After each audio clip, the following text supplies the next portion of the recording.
వినపడతలేదు voice? వినపడుతుంది sir. వినపడుతుంది కదా, ఓకే.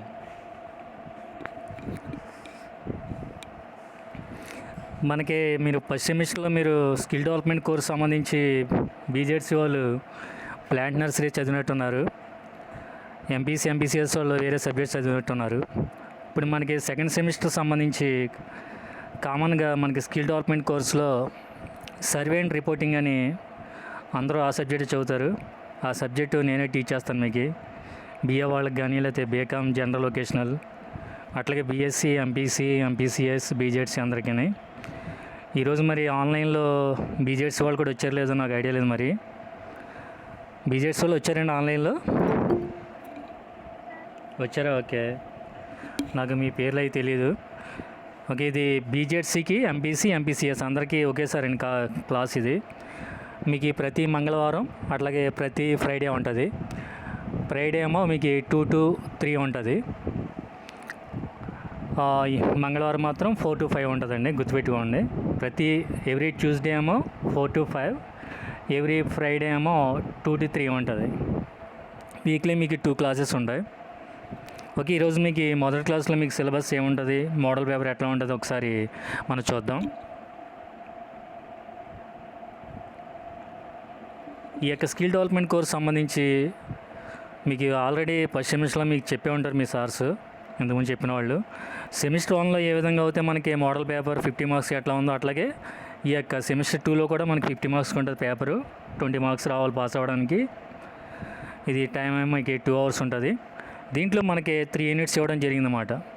ఈ పేపర్ పేరు ఏంటంటే స్కిల్ డెవలప్మెంట్ కోర్స్. మనకి స్కిల్ డెవలప్మెంట్ కోర్స్ అనే పేరులోనే ఉందన్నమాట అర్థం. అభివృద్ధి నైపుణ్య కోర్స్ అన్నమాట. ఒక స్టూడెంట్ డిగ్రీ అయిన తర్వాత బయటికి వెళ్ళిన తర్వాత ఏం చేయాలని చాలామంది అయోమయ స్థితిలో ఉంటున్నారన్నమాట. కొంతమంది డిగ్రీ చదివిన ఖాళీగా ఉన్నామని చెప్పుకుంటున్నారు తప్ప ఏమీ చేయలేకపోతున్నారు. అందువల్ల యూనివర్సిటీ వాళ్ళు అట్లాగే మన యొక్క ఏఐసిటిఏ వాళ్ళు ఏం చేశారంటే ఒక యొక్క కోర్సు డిజైన్ అనేది ఒక విద్యార్థి డిగ్రీ చదివి బయటికి వెళ్ళిన తర్వాత అతని యొక్క స్వయం శక్తితో అతను సొంతంగా ఎటువంటి ఉద్యోగం లేకపోయినా ఆయన స్వయం శక్తితో బతికేటట్లు విద్యార్థుల్లో నైపుణ్యాలు పెంపొందించి డిగ్రీ తర్వాత కూడా వాళ్ళు డిగ్రీ అయిపోయి బయటికి వెళ్ళేసరికి వాళ్ళలో ఈ యొక్క అభివృద్ధి నైపుణ్యాలు పెరగాలనే ఉద్దేశంతో ఈ యొక్క కోర్సు డిజైన్ చేయడం జరిగింది. దీంట్లో భాగంగానే సర్వే అండ్ రిపోర్టింగ్. మీలో చాలామంది వ్యవసాయం చేసే వాళ్ళ పిల్లలు ఉండి ఉంటారు, ఫార్మర్స్ పిల్లలు.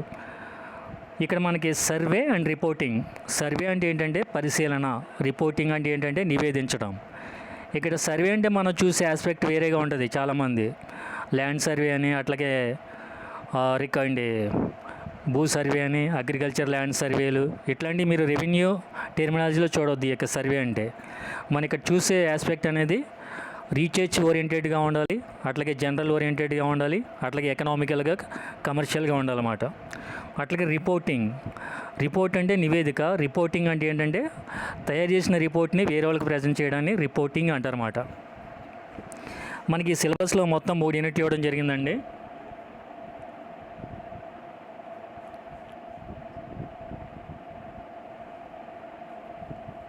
ఈ 3 యూనిట్లో ఫస్ట్ యూనిట్లో మనకి సర్వే అంటే ఏంటి, పరిశీలన అంటే ఏంటి, దాని యొక్క నిర్వచనం ఏంటి, అట్లాగే సర్వే యొక్క అవసరం ఏంటి, అట్లాగే మనం శాంపిల్ అంటే నమూనా అంటే ఇక్కడ ఇప్పుడు ప్రతి ఒక్కరు కూడా COVID-19 వచ్చాక బ్లడ్ టెస్ట్లు చేయించుకున్నారు.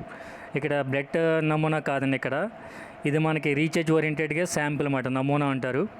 అట్లాగే నమూనా యొక్క లక్షణాలు ఏంటి, అట్లాగే సర్వే యొక్క రకాలు ఏంటి, సర్వే పద్ధతులు అంటే ఏంటి. సర్వే అంటే ఇక్కడ ఏంటంటే పరిశీలన అన్నమాట. అట్లాగే survey advantages and disadvantages of survey. పరిశీలన వల్ల లాభాలు ఏంటి, నష్టాలు ఏంటి. అట్లాగే ఎసెన్షియల్ స్టెప్స్ ఇన్ సర్వే. మనకి సర్వే చేయడానికి అవసరమైన విధానాలు ఏంటి. అట్లాగే ఆన్లైన్ సర్వే అంటే ఏంటి, ఆఫ్లైన్ సర్వే అంటే ఏంటి. అట్లాగే సెకండ్ యూనిట్లో మనకి ప్రిపేరింగ్ క్వశ్చనేర్. ఇప్పుడు మనం సర్వే చేయాలంటే డైరెక్ట్ వెళ్ళి చేయలేమన్నమాట, ఒక క్వశ్చనేర్ ద్వారా సర్వే చేయగలమాట. ఏదైనా ఒక గ్రూప్ నుంచి కానీ, ఒక వర్గం నుంచి కానీ, ఒక ఏరియా నుంచి కానీ మనం సర్వే చేయాలంటే మన అన్ని ఆస్పెక్ట్స్లో క్వశ్చన్ తయారు చేసుకోవాలన్నమాట. ఆ క్వశ్చన్స్ బట్టి వాళ్ళని మనం సర్వే చేస్తే మనకి తగ్గ రిజల్ట్స్ వస్తాయన్నమాట. అట్లాగే ఒక క్వశ్చనేర్ అంటే ప్రశ్నావళికి ఉండవలసిన ముఖ్యమైన లక్షణాలు ఏంటి, అట్లాగే క్వశ్చనేర్ తయారు చేసేటప్పుడు తీసుకోవాల్సిన ముందు జాగ్రత్తలు ఏంటి, అట్లాగే మనం డేటాను ఏ విధంగా సేకరించాలి, అట్లాగే ఆ డేటాని సేకరించేటప్పుడు దానికి ఉండవలసిన ఆబ్జెక్టివిటీ లేదా లక్ష్యాత్మకత ఏంటి, అవన్నీ కూడా మనం దీంట్లో చూస్తామన్నమాట. ఓకేనండి. అట్లాగే అండి, మన థర్డ్ యూనిట్ వచ్చేసరికి మెథడ్స్ ఆఫ్ ఆర్గనైజింగ్ డేటా. ఒక వ్యవస్థీకృతమైన డేటాను సేకరించిన తర్వాత దాన్ని ఏ విధంగా మనం ఆర్డర్లో పెట్టాలి, అట్లాగే డేటా ప్రజెంటేషన్, ఈ యొక్క వివరాలని వ్యక్తీకరించేటప్పుడు ఎటువంటి పద్ధతుల్ని రకాలను వాడాలి. జనరల్గా మనం డేటాను ప్రజెంట్ చేసేటప్పుడు మీలో ఎంపీసీ గ్రూప్స్ వాళ్ళు ఉన్నారు. ఇప్పుడు ఈ మ్యాథ్స్ వాళ్ళకి జనరల్గా ఐడియా ఉంటుంది ఏంటంటే, ఒక డేటాను ప్రజెంట్ చేసేటప్పుడు టేబుల్స్ రూపంలో, అట్లాగే గ్రాఫ్స్ అంటే మనకి రేఖా చిత్రాలు అంటారన్నమాట గ్రాఫ్స్ అంటే, అట్లాగే డయాగ్రామ్స్, అట్లాగే డ్రాయింగ్స్ అంటే బొమ్మల ద్వారా అట్లా మనం వ్యక్తం చేయడం జరుగుతుంది అన్నమాట ఈ యొక్క డేటాని. ఈ విధంగా మనకి ఈ మూడేనిట్లో ఈ యొక్క డేటాని వ్యక్తీకరించడానికి లేదా ప్రజెంట్ చేయడానికి లేదా డేటాకి అనాలిసిస్ చేయడానికి మనకి కొన్ని సాంఘిక శాస్త్ర పద్ధతులు కూడా ఇచ్చారన్నమాట. స్టాటిస్టికల్ మెథడ్స్ అంటారు. మీలో మరి ఐడియా ఉందో లేదో తెలీదు. మీన్ అంటే సగటు అని, దాన్ని అర్థమెటిక్ మీన్ అంటారు. అట్లాగే మీడియన్ అంటే మధ్యగతం అని, అట్లాగే మోడ్ అంటే బావులకం అని. ఇవన్నీ కూడా మన యొక్క డేటా ప్రజెంట్ చేసేటప్పుడు, అనాలిసిస్ చేసేటప్పుడు ఇవన్నీ కూడా పద్ధతులను వాడటం జరుగుతుంది అన్నమాట. ఇప్పుడు సపోజ్ మీ simple ways to showing results. ఇప్పుడు ఈ డేటా సేకరించేటప్పుడు మీకు అసలు సర్వే అంటే ఏంటి అనేది మీకు మీ భాషలో అర్థమయ్యేటట్టు చెప్పాలంటే, ఇప్పుడు మనం కోవిడ్-19 యొక్క పాండమిక్ పొజిషన్లో ఉన్నమాట. కోవిడ్-19 అందరినీ కూడా చుట్టుముట్టేస్తుందన్నమాట. మన ఇంట్లోంచి బయటికి వెళ్ళలేని పరిస్థితి. ఈ మధ్యకాలంలో ప్రతి ఇంటికి వచ్చి ఆశా వర్కర్లు, హెల్త్ డిపార్ట్మెంట్ వాళ్ళు మీ ఇంట్లో ఎవరికన్నా జ్వరం ఉందా అని ఫీవర్ సర్వే చేస్తున్నారు. మీకు ఐడియా ఉందో లేదో తెలీదు. ఆశా వర్కర్లు మన ఇంటికి వచ్చి ప్రతి ఒక్కరిని అడిగి ఫీవర్ సర్వే చేస్తున్నారు. ఇంటికి వచ్చి మీకు జ్వరం ఉందా లేదా, ఎంతమంది ఉంటున్నారు, మీ ఇంట్లో ఎవరన్నా ఓల్డ్ పర్సన్స్ ఉన్నారా అని ఇంటికి వచ్చి అడిగే దాన్ని ఏమంటారంటే ఆఫ్లైన్ సర్వే అంటారన్నమాట. అదే మీకు గవర్నమెంట్ నుంచి ఫోన్ వచ్చి మీ ఇంట్లో అదే మీ ఏరియాకి ఫీవర్ సర్వే వాళ్ళు వచ్చారని అడిగితే గవర్నమెంట్ వాళ్ళు ఫోన్ చేసి దాన్ని ఆన్లైన్ సర్వే అంటారన్నమాట. What are the methods are what are the devices using in the online survey such as mobiles, అట్లాగే emails, WhatsApp and so on. Online సర్వేలో మనకి వాడే డివైసెస్ ఏంటంటే, మనకి మొబైల్కి ఫోన్ చేసి అడుగుతారు కొంతమంది, అట్లాగే వాట్సాప్లో మెసేజ్ పెట్టి అడుగుతూ ఉంటారు, కొంతమంది మెయిల్ చేసి అడుగుతూ ఉంటారు అన్నమాట. These are the online surveys. Offline survey అంటే ఏంటంటే, మనం ఇప్పుడు సపోజ్ ఏ జనాభాని లేకపోతే ఏ గ్రూప్ని మనం పరిశీలన చేయాలనుకుంటున్నామో డైరెక్ట్గా ఆ యొక్క మ్యాన్ పవర్ సర్వే చేసేవాళ్ళు అక్కడికి వెళ్ళి వాళ్ళ దగ్గర వివరాలు సేకరిస్తారన్నమాట. వాళ్ళు తయారు చేసిన ప్రశ్నావళి ద్వారా ఆ కుటుంబాలు ఎంతమంది నివసిస్తున్నారు, ఆ కుటుంబంలో ఎవరికన్నా ఫీవర్ వచ్చిందా, వస్తే తగ్గిందా లేదా, అట్లాగే దగ్గుగానే ఉందా, ఇంతకుముందు కానీ కోవిడ్ కానీ వచ్చిందా, వస్తే వాళ్ళకి మైల్డా, సివియరా, మోడరేటా అన్నీ కూడా తెలుసుకుంటారన్నమాట. అంటే ఒక సర్వే చేసేవాళ్ళు వాళ్ళ యొక్క ప్రశ్నావళి క్వశ్చనర్ తయారు చేసుకుని దాన్ని బట్టి వాళ్ళ దగ్గరికి వెళ్ళి అడుగుతూ ఉంటారన్నమాట. ఆ యొక్క క్వశ్చనర్ ప్రశ్నావళి ద్వారానే ఈ యొక్క సర్వే అనేది చేస్తారన్నమాట. సర్వే చేసిన తర్వాత ఆ యొక్క డేటా తయారు చేసి దాన్ని మళ్ళీ అనలైజ్ చేస్తారన్నమాట. ఆ యొక్క వివరాలను సేకరించి వాళ్ళు టేబుల్స్ ద్వారా అంటే పట్టికల ద్వారా కానీ, అట్లాగే గ్రాఫ్స్ అంటే రేఖా చిత్రాల ద్వారా కానీ, అట్లాగే డయాగ్రామ్స్ బొమ్మల ద్వారా కానీ వాళ్ళ యొక్క డేటాను సేకరించి అనలైజ్ చేసి దాన్ని రిపోర్ట్ చేస్తారన్నమాట. రిపోర్ట్ అంటే నివేదించడం అన్నమాట. ఫర్ సపోజ్ సార్ ఆన్లైన్ ఏంటి, అసలు సర్వే ఏంటి అని మీకు కొంతమంది డౌట్ రావచ్చు అన్నమాట. సపోజ్ రేపు వద్దండి, రీసెంట్గా మనకి 4 స్టేట్స్లో ఒక యూనియన్ టెరిటరీలో ఎలక్షన్స్ అనేవి జరిగినాయి అన్నమాట. తమిళనాడు స్టేట్లో, అట్లాగే పశ్చిమ బెంగాల్లో, అట్లాగే అస్సాంలో, అట్లాగే పాండిచేరిలో ఎలక్షన్ జరిగినప్పుడు ముందరే మనకి ఎలక్షన్ రిజల్ట్ ఇవ్వడానికి ముందరే ఎన్టీటీవీ అని లేకపోతే ఈటీవీ అని, ఆటీవీ అని సరే వాళ్ళు పలానా పార్టీకి ఇన్ని స్థానాలు వస్తాయి, ఈ పార్టీకి అధికారాన్ని కైవసం చేసే అవకాశం ఉందని సర్వే మనకి రిజల్ట్స్ చెబుతూ ఉంటాయన్నమాట.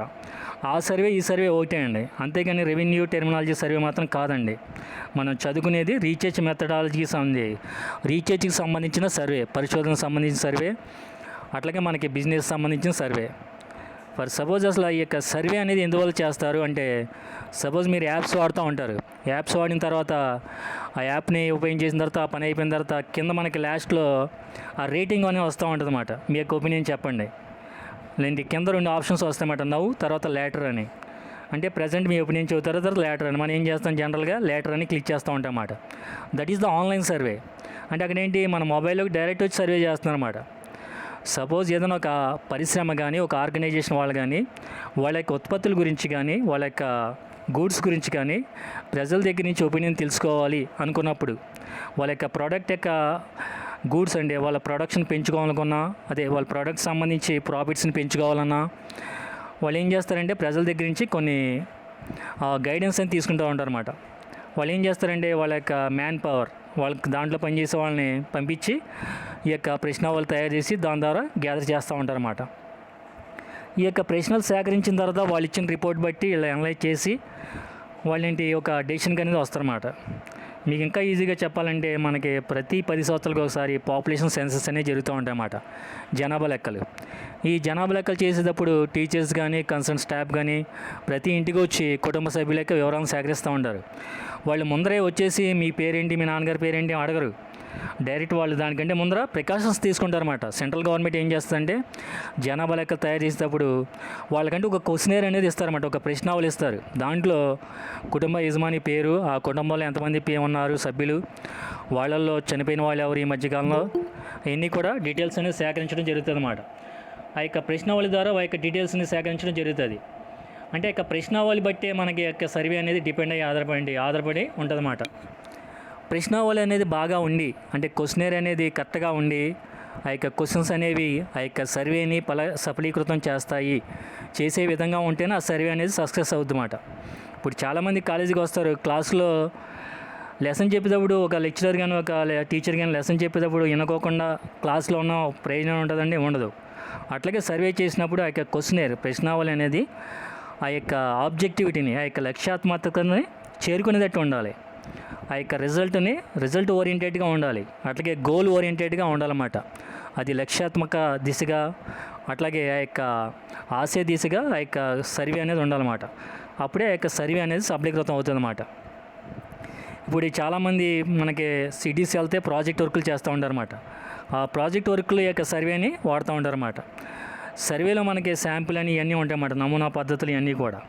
ఈ యొక్క సర్వేలో మనం అసలు ఈ సర్వే ఏంటి అనేది మీకు అర్థమైన భాషలో చెప్పాలంటే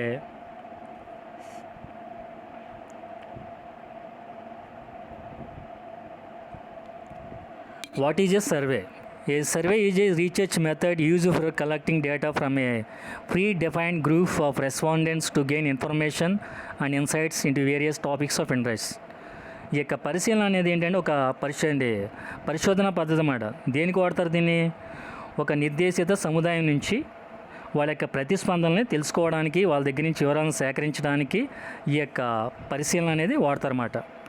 they can have multiple purposes. మనకు క్వశ్చన్ అడిగాం, సపోజ్ ఏంటి, మీరు ఫీవర్ సర్వే వాళ్ళు వచ్చి మిమ్మల్ని అడిగారన్నమాట, మీకు ఫీవర్ ఉందా అంటే కొంతమంది ఉందని చెబుతారు, కొంతమంది లేదని చెబుతారు, కొంతమంది ఉన్నా లేదని చెబుతారు.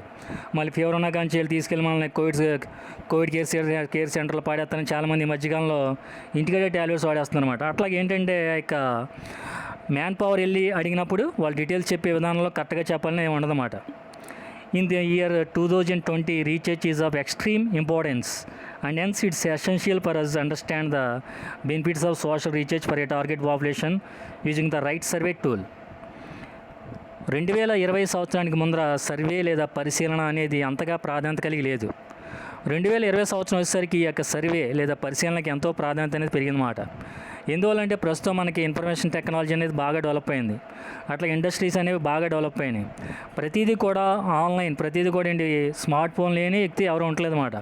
ప్రతిదీ కూడా ఎవరైనా కూడా ఏంటి ఈ మధ్య ఇదివరకు అయితే కరెంట్ బిల్ కట్టడానికి అందరూ మీ సేవకి వెళ్ళి లైన్లో నిలబడేవారు. ఇప్పుడైతే ఒక 40% వెళ్ళి కడుతున్నారు, అందరూ కూడా మొబైల్లోనే కట్టేస్తున్నారు అన్నమాట ప్రతిదీ కూడా. అది ఇదివరకు బ్యాంక్కి వెళ్ళి చాలామంది డిపాజిట్ చేసేవారు లేదా ట్రాన్స్ఫర్ చేసేవారు.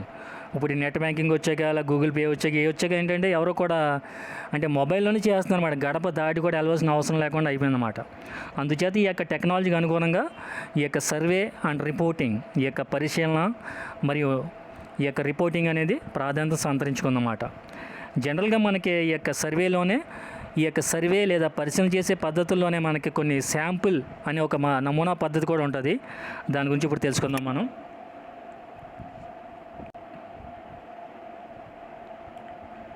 దానికంటే ముందర తెలుసుకునే ముందర మీకు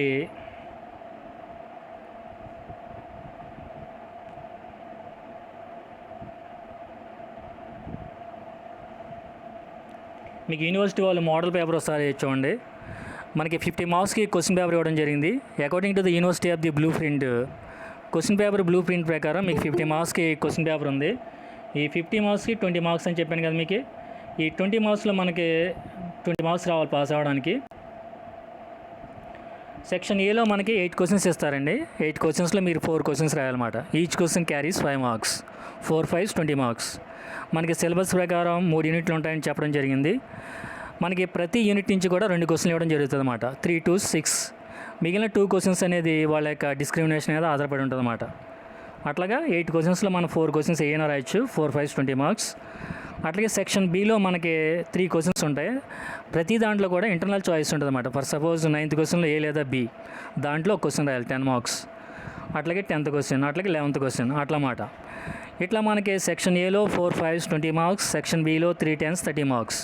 this is the blue print of the question paper. ఇక్కడ సెక్షన్ బిలో మనకి ప్రతి యూనిట్ నుంచి కూడా ఒక క్వశ్చన్ ఇవ్వడం జరుగుతుంది అన్నమాట.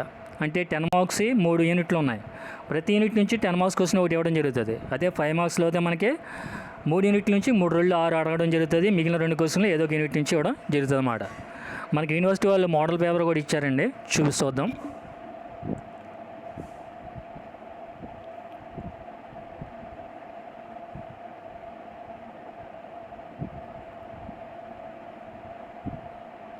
This is the Akuno website in keeping the model paper skill development course. These are the questions, 8 questions. First one online survey. Second one 5 marks lo piloting questionnaire. అట్లాగే forms of reporting, survey advantages and disadvantages, అట్లాగే group discussion, అట్లాగే types of survey, అట్లాగే analysis of data, అట్లాగే sample report. These are the 5 marks questions. We have to write the 4 questions out of 8 questions. Section B, internal choice questions. 3 questions are there. In 9th question, section A, define survey and explain its characteristics. B, evaluate survey methods and explain the importance of research area. 10th question, explain the characteristics of good questionnaire. Next B, questionnaire plays a dominant role in the process of research. Explain. 11th question A, explain the importance of primary and secondary data in research, or explain the detailed procedure of writing research report. This is the model paper of the university. Okay, now we have to see the sample. In our syllabus sample, we have to see that.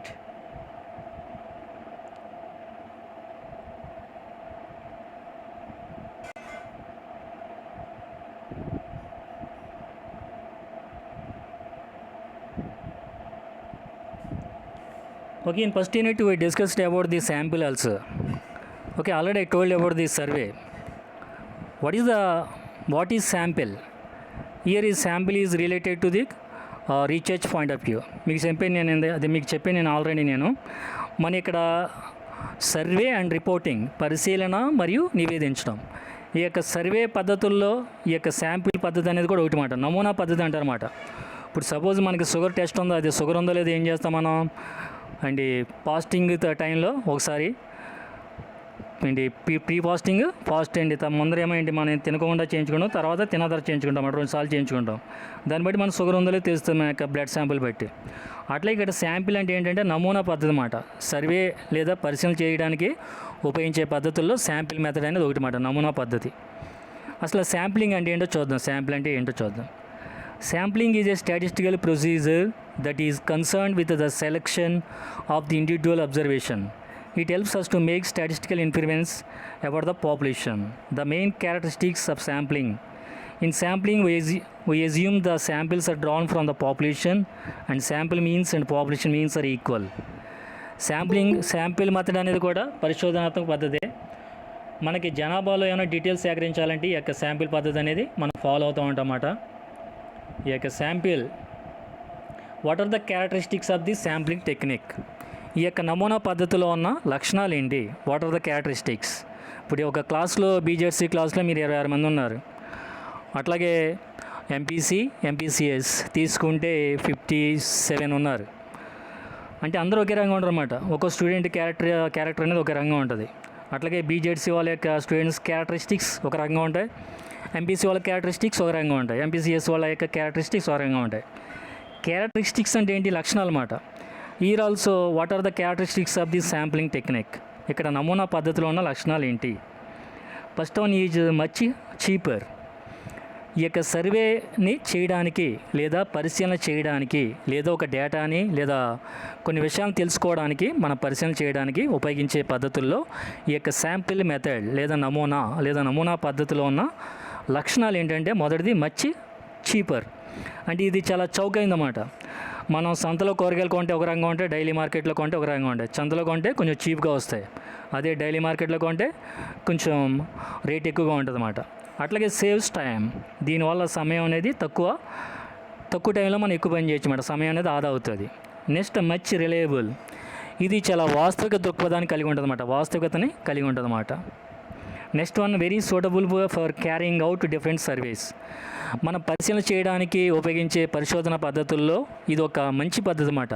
ఈ యొక్క నమూనా పద్ధతి అనేది పరిశీలన చేయడానికి ఉపయోగించే పరిశోధన పద్ధతిలో it is the best method for research methods related to survey.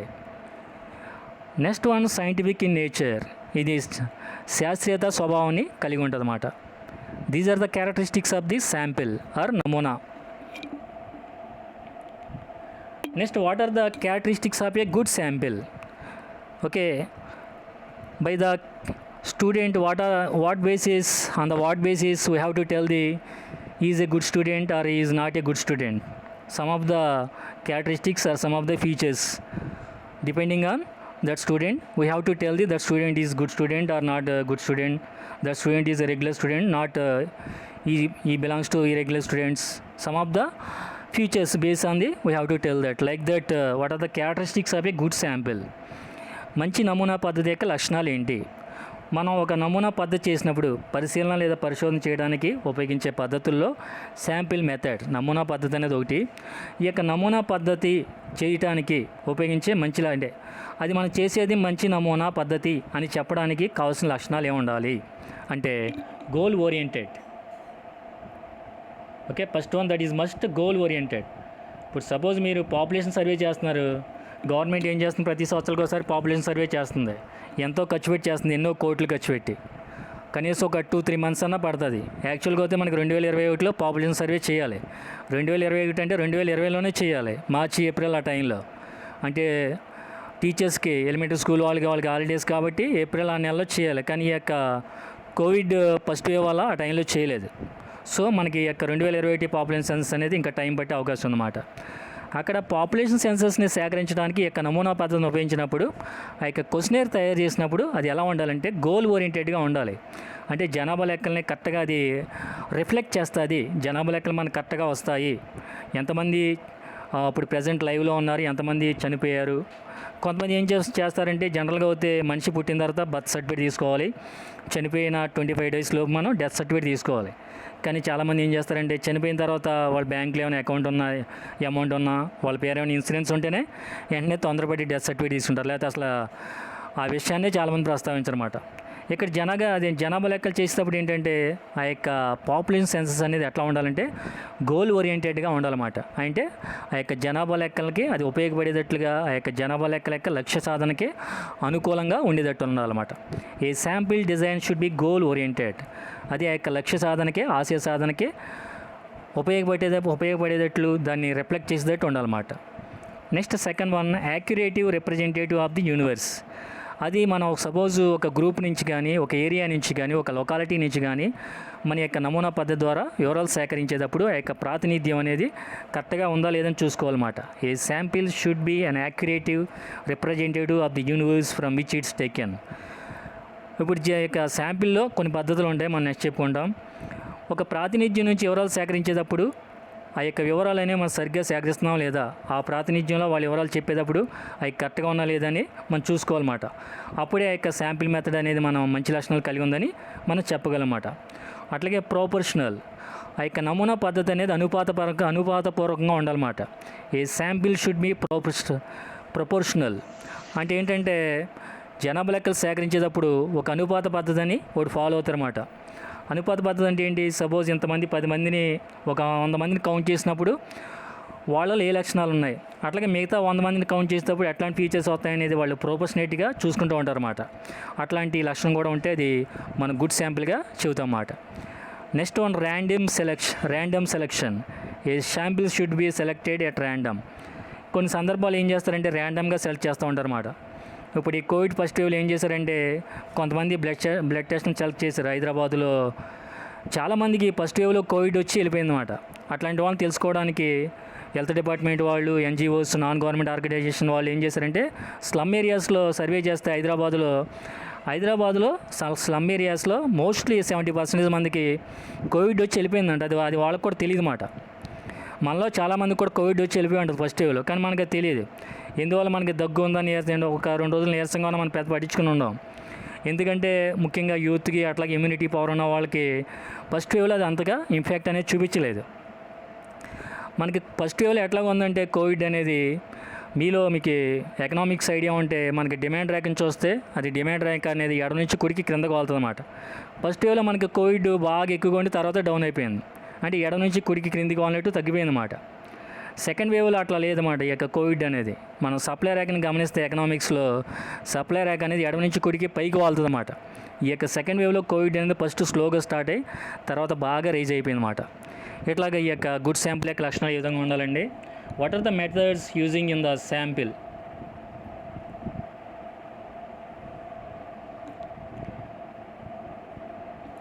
మన యొక్క నమూనా పద్ధతిలో ఉపయోగించే పద్ధతుల్ని ముఖ్యంగా 2 రకాలుగా మనం విభజించవచ్చు. లేదా ఒక పాపులేషన్లో ఈ యొక్క శాంపిల్ నమూనా పద్ధతిని ఉపయోగించేటప్పుడు జనరల్గా 4 పద్ధతులను ఉపయోగిస్తారండి. These are called as the probability sample methods. వీటిని సంభావ్యత పద్ధతులు అంటారన్నమాట. First one, simple random sampling. Simple random sampling. In a simple random sample, every member of the population has an equal chance of being selected. ఈ యొక్క simple random శాంప్లింగ్లో ప్రతి ఒక్క పాపులేషన్లో మనం వివరాలు సేకరించేటప్పుడు ప్రతి ఒక్కరి దగ్గర నుంచి కూడా వివరాలు సేకరిస్తారు. ఈ యొక్క నమూనాలో పద్ధతిలో ఈ యొక్క పరిశీలన చేసేటప్పుడు ప్రతి ఒక్కరు కూడా దీంట్లో భాగస్వాములు అవుతారన్నమాట. దాన్ని ఏమనిపిస్తారంటే సింపుల్ ర్యాండమ్ శాంప్లింగ్ అంటారు. Second one, systematic sampling. ఒక ప్రత్యేక పద్ధతిలో చేసే శాంప్లింగ్ని సిస్టమాటిక్ శాంప్లింగ్ అంటారన్నమాట. దీంట్లో అందరూ ప్రభావితం అవ్వరు. వాళ్ళు తయారు చేసిన ప్రశ్నావళికి అనుగుణంగా ఏ లక్షణాలు ఉన్నాయో ఆ లక్షణాలు బట్టి ఆ జనాభాలో ఎవరి దగ్గర నుంచి వివరాలు సేకరించాలనుకుంటారో వాళ్ళ దగ్గర నుంచే వాళ్ళు సేకరిస్తూ ఉంటారన్నమాట. దాన్ని సిస్టమాటిక్ శాంప్లింగ్ అంటారు. మూడోది స్ట్రాటిఫైడ్ శాంప్లింగ్. అంటే ఇది ఎట్లా ఉంటుందంటే వాళ్ళు తయారు చేసిన ప్రశ్నావళి కొన్ని సందర్భాల్లో వేరియేషన్ అవుతూ ఉంటుందన్నమాట. అట్లాంటి శాంప్లింగ్ని ఏమంటారంటే స్ట్రాటిఫైడ్ శాంప్లింగ్ అంటారు. నాలుగోది క్లస్టర్ శాంప్లింగ్. మీ ఫైనల్ ఇయర్లోకి వచ్చేసరికి క్లస్టర్ గ్రూప్స్ ఉంటాయన్నమాట. క్లస్టర్ అంటే ఏంటంటే గ్రూపు లేదా సముదాయం. ఈ క్లస్టర్ శాంప్లింగ్లో ప్రశ్నావళి తయారు చేసినప్పుడే వాళ్ళు విభిన్న సముదాయాల నుంచి విభిన్న గ్రూపుల నుంచి వివరాలు సేకరించేటట్టు ప్రశ్నావళి తయారు చేసుకుంటారు అన్నమాట. దీంట్లో అందరి దగ్గర నుంచి వివరాలు సేకరించరు. ఫర్ సపోజ్ దీంట్లో స్టూడెంట్స్లో గణపవరం వాళ్ళు ఉన్నారు, అట్లాగే అడిగొల్లు వాళ్ళు ఉన్నారు, నిడమరి వాళ్ళు ఉన్నారు. అడిగొల్లులో వివరాలు సేకరించాలనుకున్నారు. ఫర్ ఎగ్జాంపుల్ ఏం చేస్తారంటే ఒక ఏరియా సెలెక్ట్ చేస్తున్నారన్నమాట. ఒక గ్రూప్ని తూర్పు చెరువు దగ్గర వివరాలు సేకరించాలనుకున్నారు. తూర్పు చెరువు దగ్గర వివరాలు సేకరిస్తారు. అట్లా కాకుండా నిడమరి దగ్గర అంటే మనకి మీ అడుగుల ఊరి చివరిలో వివరాలు సేకరించాలనుకుంటే అక్కడ సేకరిస్తారు. అట్లా కాకుండా నిండ్రకొల్లు పత్తిపురంలో వివరాలు సేకరించాలనుకున్నప్పుడు పత్తిపురంలో ఒక ఏరియాని తీసుకుంటారు. ఆ యొక్క ఏరియాలో ఉన్న గ్రూప్లోని వ్యక్తుల్ని వివరాలు సేకరిస్తారన్నమాట. దాన్ని ఏమంటారంటే క్లస్టర్ శాంప్లింగ్ అంటారన్నమాట. ఇక్కడ ఎట్లా ఏం జరుగుతుందంటే ఒక గ్రూపు లేదా ఒక సముదాయం నుంచి వివరాలు సేకరించడాన్ని ఏమంటారంటే క్లస్టర్ శాంప్లింగ్ అంటారు. Okay, these are the methods in the sample. Okay, these are the good characteristics in the sample method. And now we have to see that what are the advantages and disadvantages. ఈ యొక్క sample మెథడ్లో ఉన్న ప్రయోజనాలు ఏంటి లేదా లాభాలు ఏంటో చూద్దాం.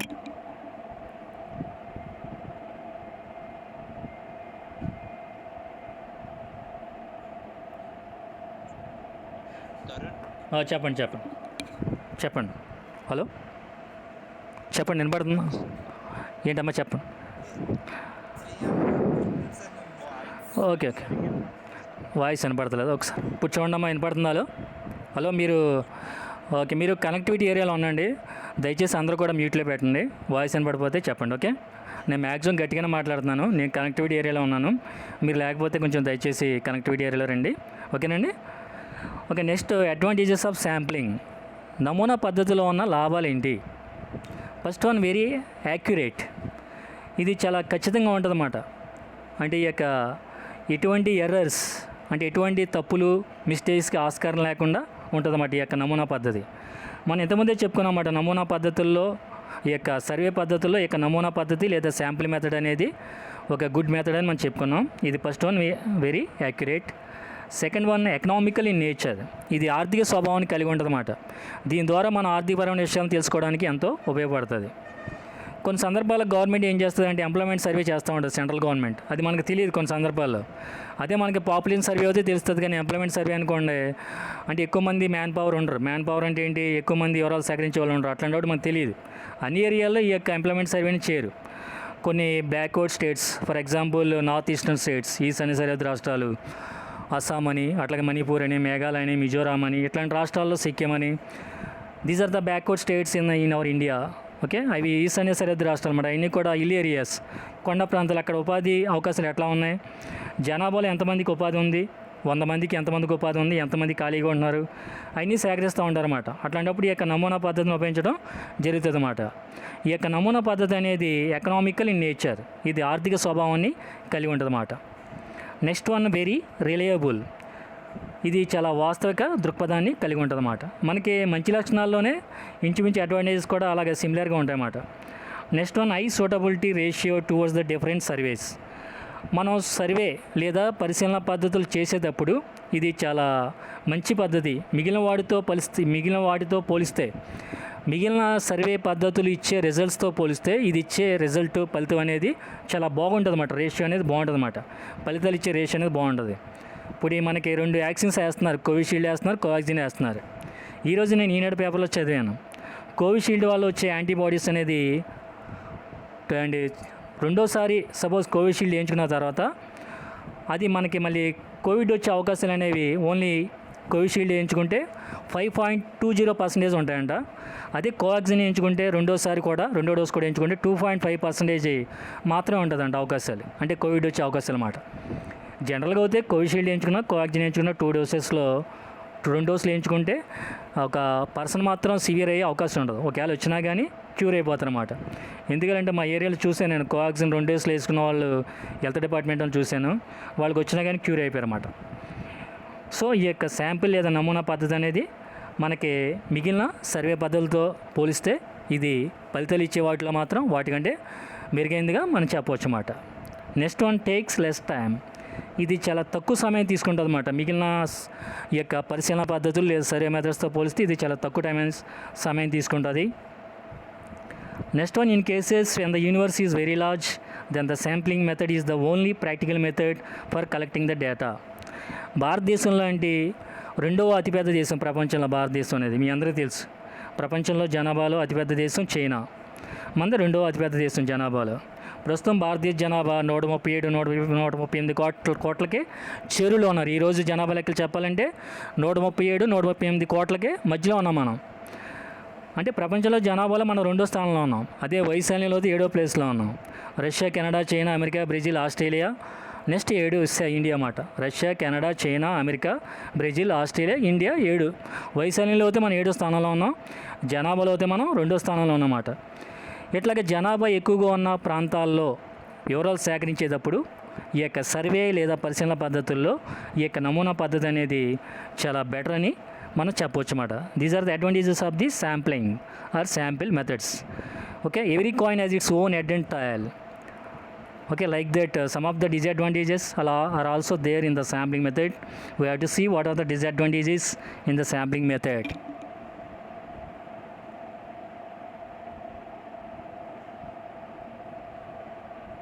Okay, all of you see. Okay, these are the disadvantages of the sampling method. First one, inadequacy of the samples. అంటే కొన్ని సందర్భాల్లో ఈ యొక్క నమూనా పద్ధతి స్వీకరించేటప్పుడు కొన్ని సందర్భాల్లో మిస్టేక్స్ అంటే ఎర్రర్స్ వచ్చే అవకాశం కూడా ఉంటుందన్నమాట. అక్కడ మ్యాన్ పవర్ బట్టి ఉంటుందన్నమాట. ఇప్పుడు ఏంటంటే స్టూడెంట్స్ అందరూ ఒకే రంగం ఉండరు.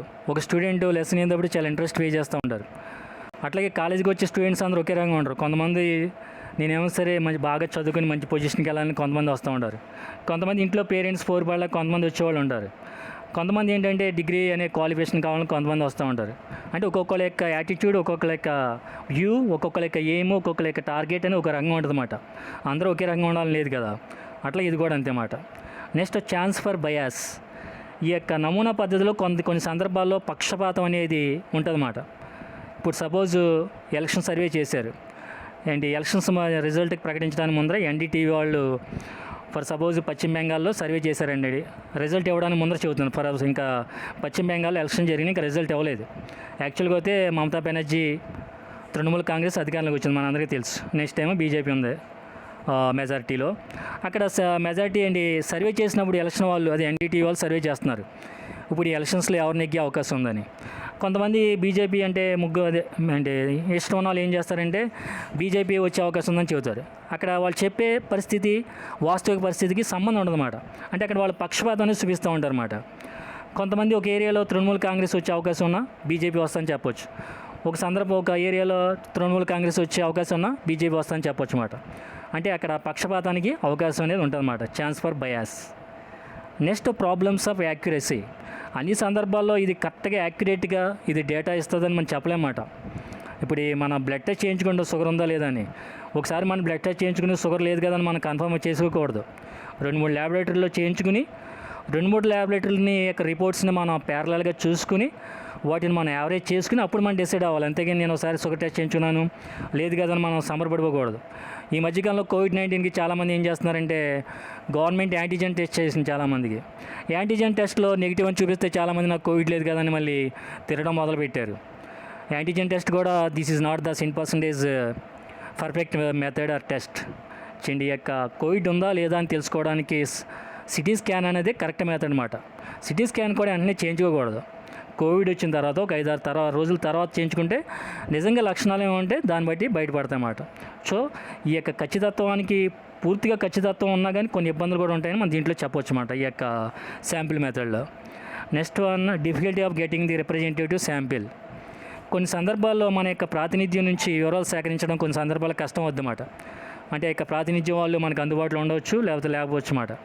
ఫర్ సపోజ్లో ఒక ఊరిలో ఒకరోజు పలానా ఏరియాలో డేటా సేకరించాలనుకున్నాం, మనకున్న టైం 1 అవర్, అక్కడేమో హౌసెస్ ఏమో 100 ఉన్నాయి. అక్కడ నిజంగా మనం పర్ఫెక్ట్గా చేస్తే టైం సరిపోదు. అట్లాంటప్పుడు కొన్ని ఇబ్బందులు కూడా కష్టాలు కూడా ఉంటాయన్నమాట. నెక్స్ట్ వన్ ఏంటంటే అన్ట్రైన్డ్ మ్యాన్ పవర్. ఈ యొక్క నమూనా పద్ధతిలో వివరాలు సేకరించే వాళ్ళకి చాలామందికి శిక్షణ లేని వాళ్ళు వస్తూ ఉంటారు అన్నమాట. ఏంటంటే మనకి బాగా ట్రైన్ అప్ అయిన అతను కార్ డ్రైవింగ్ చేసే విధానం ఒక రంగం ఉంటుంది, కొత్తగా డ్రైవ్ చేసేవాళ్ళు ఒక రంగం ఉంటుంది. అట్లాగే ఇప్పుడు ఒక లెక్చరర్ లెసన్ చెప్పాలన్నా ముందర బాగా ప్రిపేర్ అవుతే ఆ లెక్చరర్ బాగా చెప్పగలరు. ఎటువంటి ప్రిపరేషన్ లేకుండా ఒక లెక్చరర్ లెసన్ చెప్పమంటే చెప్పలేరు, టు బి ఫ్రాంక్. అట్లాగే ఈ యొక్క నమూనా పద్ధతిలో కూడా వివరాలు సేకరించే వాళ్ళు ముందర శిక్షణ తీసుకుంటే వాళ్ళు బాగా చేయగలరు. కానీ దీంట్లో ఒక లోపం ఉందన్నమాట, డెఫిషియన్సీ. ఏంటంటే చాలామంది శిక్షణ లేకుండానే వెళ్ళిపోతూ ఉంటారన్నమాట. అంటే అక్కడ మ్యాన్ పవర్ కావాలి, శిక్షణ ఉన్న వాళ్ళు దొరకరు. శిక్షణ ఉన్న వాడికి ఎక్కువ రెమ్యునరేషన్ ఇవ్వాలి, వీళ్ళేమో ఇవ్వలేరు. అలాంటప్పుడు ఏం చేస్తారంటే శిక్షణ లేని వాళ్ళు తీసుకుంటారన్నమాట. అది కూడా ఒక మిస్టేక్గా మనం చెప్పవచ్చు అన్నమాట. Next, absence of the informants. Suppose గణపవరంలో వీళ్ళు బంగారే చెరువు దగ్గర వివరాలు సేకరించాలనుకున్నారు, ఆ ఎదురుగా ఉన్న ఈదిలో. కరెక్ట్గా వెళ్ళే సమయానికి అక్కడ ఏరియాలో జనాభా లేరు, ఆ యొక్క హౌస్ పర్సన్స్ లేరు, ఆ ఇళ్ళగల వాళ్ళు లేరు. వీళ్ళు ఏం చేస్తారంటే లేరు కదని లేనట్టు రాయరు. వీళ్ళు ఏం చేస్తారంటే పలానా లేకపోయినా కానీ పలానా రామారావు గారు ఉన్నారు, ఇది చెప్పారని వీళ్ళు వీళ్ళు సొంతంగా రాసుకుంటారు అన్నమాట. అది కూడా ఒక problem. Next, chances of committing the errors in the sampling.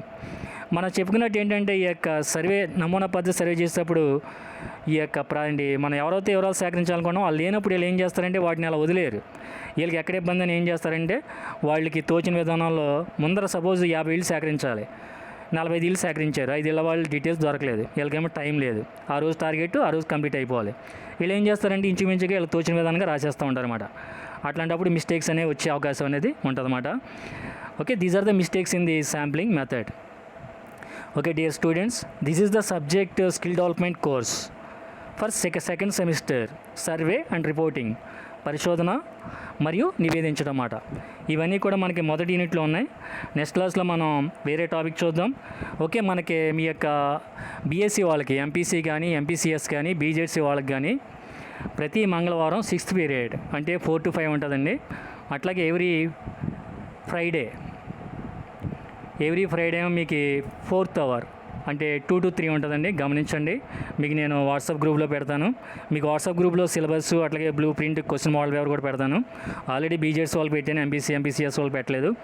ఎవరైనా గ్రూప్లో యాడ్ అవ్వకపోతే యాడ్ అవ్వండి. ఓకే అండి, నా పేరు సత్యనారాయణ, బేసికల్ హిస్టరీ లెక్చరర్ అండి నేను. కానీ according to the principal sir instruction మాది ఆక్యూడమ్మ మాది. ఓకేనండి. Today class end. Leave the meeting. Okay, thank you for everybody. Thank you.